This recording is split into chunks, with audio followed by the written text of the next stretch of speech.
Film کی کہانی شروع ہوتی ہے ایک جیل سے، جس کے اندر ایک قیدی کو زنجیروں میں جکڑا دکھایا ہے، اور پھر جیل کے سپاہی وہاں آ کر جیل کھولتے ہیں اور اس قیدی کو گھسیٹتے ہوئے جیل کے اوپر ایک بالکنی میں لے جاتے ہیں، جہاں اس شہر کے لوگ چیختے چلاتے ہوئے نظر آتے ہیں۔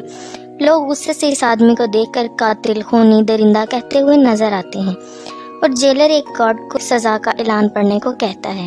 گارڈ بھیڑ کے سامنے کہتا ہے کہ کورٹ نے 2 دن بعد اس قیدی کو پھانسی کی سزا سنائی ہے، لیکن پھانسی سے پہلے جلاد اس کو سولی پر لٹکا کر اس کے ہاتھ پاؤں توڑ دیں گے، اور یہ سن کر لوگ خوشی سے جھوم اٹھتے ہیں۔ اب آخر یہ قیدی ہے کون، دیکھتے ہیں۔ اب کہانی کچھ سال پیچھے جاتی ہے، جہاں ہم پیرس کے فش مارکیٹ کو دیکھتے ہیں، جو شہر کی سب سے بدبودار جگہ تھی۔ لوگ مچھلی اور گوشت بیچ کر اپنا گزارا کرتے۔ یہاں ہم ایک مچھلی بیچنے والی عورت کو دیکھتے ہیں جس کا بچہ پیدا ہوتا ہے اور وہ مرا ہوا ہوتا ہے، اور اس عورت کے پہلے بھی 4 بچے ایسے پیدا ہو چکے تھے، اور وہ بچے کو پاؤں مار کر اسے سڑی ہوئی مچھلیوں کے ساتھ ندی میں پھینک دیتی ہے، لیکن اس دفعہ اس نے زندہ بچہ پیدا کیا تھا اور وہ اسے بھی پھینک دیتی ہے، یہی سمجھ کر کہ وہ بھی مرا ہوا ہے۔ اب وہاں پڑی بدبودار مچھلیوں کی بو سونگھ کر وہ رو پڑتا ہے، اور وہاں کھڑے لوگ اس بچے کو دیکھ لیتے ہیں اور اس کی ماں کو برا بھلا کہتے ہیں۔ یہ بچہ وہی قیدی تھا جس سے سزا کا حکم ہوا تھا۔ اس قیدی کا نام جان تھا۔ اس کے پاس 2 خصوصیت تھیں، ایک یہ کہ اس کی ناک ایسی تھی جو سونگھنے کا کام بہت اچھا سر انجام دیتی تھی، اور دوسرا یہ کہ جب بھی کوئی اسے خود سے دور کرتا، اس شخص کی کسی نہ کسی طرح سے موت ہو جاتی، جیسے کہ اس کی ماں جو اسے پیدا کرتے ہی پھینک دیتی ہے۔ اسے پھانسی کی سزا سنائی جاتی ہے، اور جان کو ایک میڈم گیلاٹ ہوتی ہے، اس کے یتیم خانے میں بھیج دیا جاتا ہے، جو صرف پیسے کے لیے بچوں کو پالتی تھی۔ لیکن یتیم خانے میں کچھ بچوں کو ڈر ہوتا ہے کہ ان کی جگہ نہ چھن جائے۔ وہ جان کو مارتے ہیں، لیکن گیلاٹ درمیان میں آ کر انہیں بچا لیتی ہے اور ان بچوں کو مارتی ہے، اور یتیم خانے میں کچھ مشکل حالات دیکھنے کے بعد جان 5 سال تک بول نہیں پاتا، مگر وہ سونگ کر ہر چیز کا پتہ لگا لیا کرتا ہے۔ اب 13 سال کی عمر میں یتیم خانے میں جگہ نہ ہونے کی وجہ سے گیلاٹ اسے جانوروں کی کھالیں لینے والے آدمی کو بیچ دیتی ہے۔ جیسے ہی جان وہاں سے جاتا ہے، کچھ چور گیلاٹ کو مار کر اس کے سارے پیسے چرا لیتے ہیں۔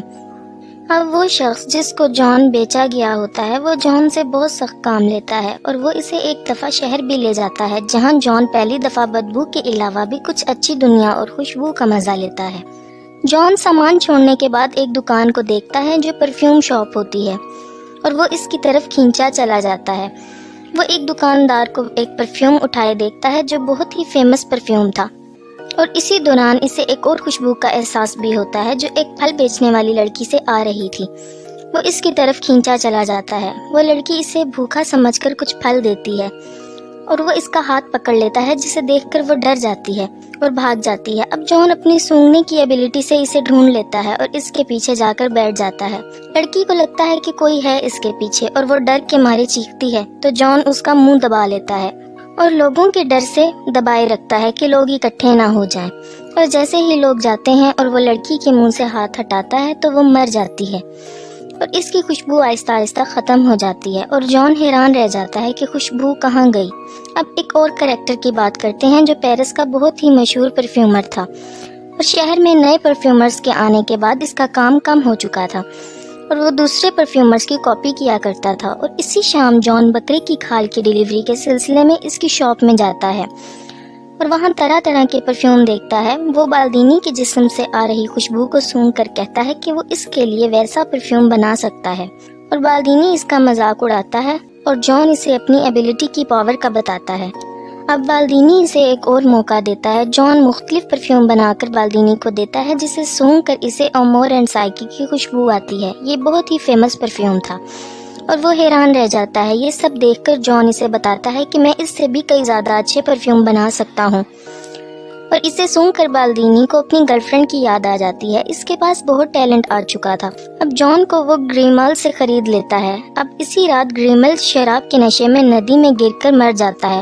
جان کی وجہ سے بالدینی اور اس کے پرفیوم پورے پیرس میں مشہور ہو چکے ہوتے ہیں، اور وہ جان کو اپنے پرفیوم بنانے کے طریقے سکھاتا ہے۔ وہ جان کو بتاتا ہے کہ ہر پرفیوم کے 3 سیٹ ہوتے ہیں، ہر سیٹ کے 4 الگ الگ خوشبوئیں ہوتی ہیں، یعنی کہ ٹوٹل 12، اور 12 خوشبوؤں کو انسان آرام سے پہچان سکتا ہے۔ اس سے ہٹ کر اگر 13ویں خوشبو کوئی بنا لے تو دنیا کا کوئی شخص اس پرفیوم کا توڑ نہیں نکال سکتا۔ یہ بات جان کو بہت فیل ہوتی ہے۔ وہ سوچتا ہے کہ وہ یہ کام کر دکھائے گا۔ وہ بالدینی سے اس کا طریقہ سکھانے کو کہتا ہے اور دنیا کا سب سے بہترین طریقہ دینے کا پرومس کرتا ہے۔ بالدینی 10,000 پھولوں کو اپنے ڈیزائن کی گئی مشین کے مطابق ایک بوتل میں ڈالنے کا طریقہ بتاتا ہے، جسے اس نے پیرس آنے سے پہلے سیکھا تھا۔ ایک دن بالدینی جان کو روتے ہوئے دیکھتا ہے۔ بالدینی کے پوچھنے پر جان کہتا ہے کہ تم جھوٹے ہو، اور وہ بتاتا ہے کہ اس کا طریقہ فلاپ ہے۔ میں کانچ، لوہے جیسی چیز کو بھی بوتل میں قید نہیں کر سکا۔ جان یہ سب دیکھ کر بالدینی کے واقعے کے بعد بے ہوش ہو جاتا ہے۔ اب بالدینی اس کے بیمار ہو جانے سے پریشان ہو جاتا ہے کہ میری شہرت نہ چلی جائے۔ جان بالدینی سے اور کئی نئے طریقوں کے بارے میں پوچھتا ہے۔ بالدینی اسے جانوروں کے جسم کی چربی سے خوشبو نکالنے کا طریقہ بتاتا ہے اور اسے گراس جانے کا حکم دیتا ہے، اور بدلے میں اس سے 1000 فارمولاز لیتا ہے۔ بالدینی اسے وہاں سے بھیج دیتا ہے۔ اب جان گراس میں جا کر کام سیکھتا ہے، اور جان کے جاتے ہی اس کا گھر ٹوٹ جاتا ہے، جس سے بالدینی کی موت ہو جاتی ہے۔ گراس جاتے ہوئے جان کو پہلی بار آزادی کا احساس ہوتا ہے۔ وہ کسی کا غلام نہیں تھا، اپنے فیصلے خود لے سکتا تھا۔ اب گراس جانے کے 2 راستے ہوتے ہیں، ایک گاؤں سے جاتا ہے اور دوسرا پہاڑوں سے۔ اب وہ پہاڑ سے جانا شروع کر دیتا ہے۔ راستے میں اسے ایک غار ملتا ہے جہاں وہ آرام کے لیے رک جاتا ہے۔ وہ وہاں سکون سے سو جاتا ہے اور کئی دن وہاں گزارتا ہے۔ ایک دن اسے وہی پھل والی لڑکی کا خواب آتا ہے۔ جان گھبرا کر اٹھ جاتا ہے اور اپنے جسم کو سونگھنے لگتا ہے، لیکن اسے کوئی خوشبو کا احساس نہیں ہوتا۔ اب وہ باہر بارش میں جا کر نہاتا ہے، تب اسے احساس ہوتا ہے کہ اس کی اپنی کوئی خوشبو نہیں ہے۔ اگلی صبح ہوتے ہی وہ گراس پر روانہ ہو جاتا ہے اور راستے میں اسے وہی خوشبو آتی ہے جو اسے پھلوں والی لڑکی سے آئی تھی۔ وہ دیکھتا ہے کہ ایک بہت پیاری لڑکی ایک بگی سے اترتی ہوئی نظر آتی ہے، جسے دیکھ کر وہ اس کا پیچھا کرتا ہے اور گراس میں آ جاتا ہے۔ اس لڑکی کا پیچھا کرتے وہ ایک محل میں داخل ہوتا ہے جو وہاں کے امیر شخص ریچس کا ہوتا ہے، اور وہ خوبصورت لڑکی لورا اس کی بیٹی ہوتی ہے، جو پورے گراس شہر میں سب سے خوبصورت لڑکی تھی۔ گراس میں جان ایک عورت کے انڈر کام کرتا ہے۔ اس عورت کا شوہر جان پہ پوری نظر رکھتا ہے۔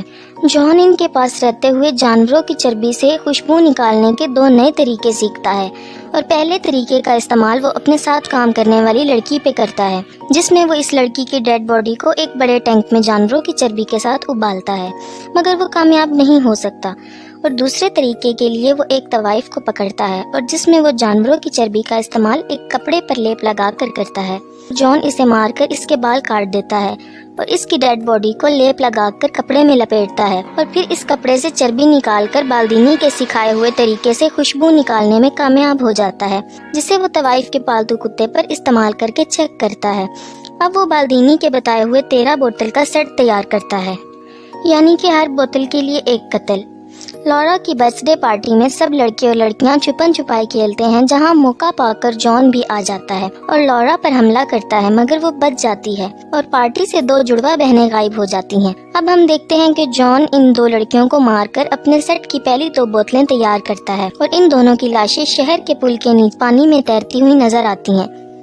اس کے بعد پورے شہر میں لڑکیوں کی موت کا سلسلہ شروع ہو جاتا ہے، اور ڈر کے مارے لوگ اپنی بیٹیوں کو بچانے کے لیے گھروں کے باہر تالے لگانا شروع کر دیتے ہیں۔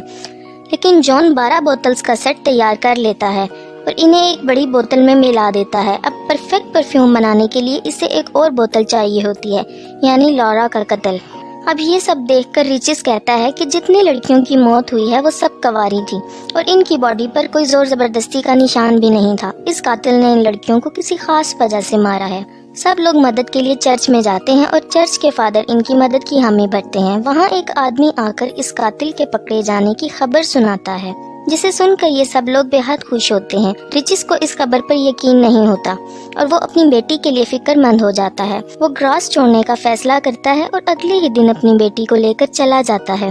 جان شہر سے جاتی لورا کی خوشبو کو فیل کرتا ہے اور ان کا پیچھا کرتا ہے اور اپنی ایبلٹی سے ان کو ڈھونڈ لیتا ہے، اور دوسری طرف طوائف کا کتا اپنی مالکن کے کپڑے اور بالوں کو جان کے کمرے سے نکالتا ہے، جسے دروٹ دیکھ لیتا ہے۔ دروٹ جان کے ساتھ کام کیا کرتا تھا، اور پولیس کی انویسٹیگیشن پر باقی لڑکیوں کے بال اور کپڑے بھی مل جاتے ہیں۔ ریچز اپنی بیٹی لورا کے ساتھ ایک ہوٹل میں رات گزارتا ہے، جہاں وہ اپنی بیٹی کے کمرے کی چابی اپنے روم میں ہی رکھتا ہے، اور جان اس کے کمرے سے وہ چابی اٹھا لیتا ہے اور لورا کے کمرے میں جاتا ہے۔ اب اگلے دن جیسے ہی ریچز کمرے میں جاتا ہے، لورا کی لاش دیکھ کر بے حد روتا ہے۔ اب جان 13ویں بوتل بھی بنا کر کامیاب ہو جاتا ہے اور اسے اپنی فائنل بوتل میں ملا دیتا ہے۔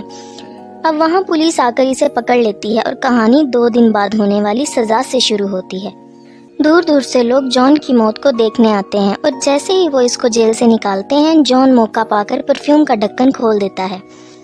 جیسے ہی لوگ جان کا انتظار کرتے کھڑے ہوتے ہیں جان ایک راجکمار کی طرح گاڑی سے اترتا ہے اور جلاد کی طرف بڑھتا ہے اور جلاد اس کے پاؤں میں گر جاتا ہے اور روتے ہوئے جان کو بے قصور بتاتا ہے۔ اب جان ایک پرفیوم کو رومال پر لگاتا ہے اور ہوا میں لہراتا ہے جس سے وہاں کھڑے سب لوگوں کو جنت کا احساس ہوتا ہے اور وہ سب لوگ اسے فرشتہ کہتے ہیں۔ وہ خود کو لوگوں کا مسیحا سمجھنے لگتا ہے اور اپنے رومال کو لوگوں کے درمیان پھینک دیتا ہے اور کچھ ہی دیر میں سب لوگ چھوٹا بڑا امیر غریب کالا گورا سب بھلا کر پیار کرنے لگتے ہیں اور جان کو یہ سب دیکھ کر سچے پیار کا احساس ہوتا ہے۔ اب وہ اس پھلوں والی لڑکی کو یاد کرتا ہے۔ وہ سوچتا ہے کہ کاش اگر وہ اس لڑکی کو ایسے ہی پیار کرتا تو وہ اس کو اپنا بنا لیتا۔ وہ یہ سوچ کر دکھی ہو جاتا ہے اور رونے لگتا ہے۔ تبھی رچس تلوار لے کر جان کو مارنے کے لیے آتا ہے لیکن اس کی خوشبو کے آگے وہ بھی بے قابو ہو جاتا ہے اور اپنے پیروں پر گر کر اس سے وہ معافی مانگتا ہے۔ جان کو اپنی غلطیوں کا احساس ہوتا ہے اور وہ شہر سے روانہ ہو جاتا ہے۔ کچھ دیر کے بعد شہر کے لوگوں سے پرفیوم کا اثر ختم ہو جاتا ہے۔ اب جان اسی مچھلی بازار میں جاتا ہے جہاں وہ پیدا ہوا تھا اور اپنی جیب سے پرفیوم کی بوتل نکالتا ہے اور اپنے اوپر گرا لیتا ہے جسے دیکھ کر سب لوگ وہاں پر بیٹھے ہوئے اس کے اوپر پرفیوم کی خوشبو کی وجہ سے گر پڑتے ہیں اور اسے نوچ ڈالتے ہیں اور اس طرح جان کا بھی خاتمہ ہو جاتا ہے۔